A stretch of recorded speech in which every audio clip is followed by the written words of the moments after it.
কালী পুজোর আগের দিন ভূত চতুর্দশী। ভূত চতুর্দশী তো সবার বাড়িতে 14 শাক খায়, আর তোমাদের 14 বাতিও জ্বালায় সন্ধ্যাবেলায়। তো আমাদের বাড়িতেও তাই।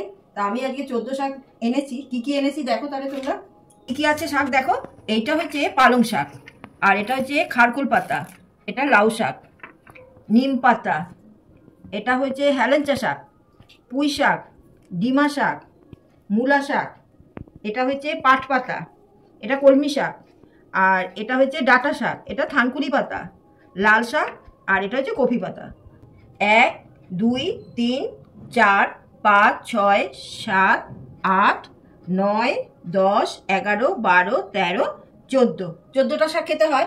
আর সন্ধ্যাবেলায় আমাদের নিয়ম আছে, আমাদের কেন সবাইরই আছে, এই যে 14টা বাতি জ্বালাতে হয়। 14 শাক খেয়ে সন্ধ্যাবেলায় 14 বাতি জ্বালাতে হয়। ভূত চতুর্দশীতে এটা সবাইরই আছে এই নিয়মটা। দেখো এখানে 14টা বাতি আমি নিয়ে নিয়েছি। 1 2 3 4 5 6 7 8 9 10 11 12 13 14। এই 14টা বাতি সন্ধ্যাবেলায় জ্বালাবো। আগের থেকে আমি 3 রকম শাক আগের থেকে কিনে রেখেছি, কারণ এইটুকু শাক কাটলে তো বেশি হবে না, ওর জন্য মূলো শাক, লাল শাক আর কলমি শাক 3টা আগের থেকে এই যে কুচিয়ে রেখেছি। এবার এই শাকটা এর সাথে মিশিয়ে দেবো, তাহলে শাক অনেকটাই হবে।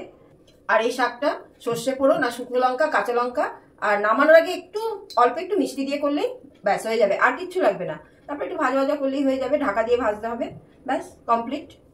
তাহলে আজ আসি, আবার আসবো নতুন একটা ভিডিও নিয়ে। টাটা।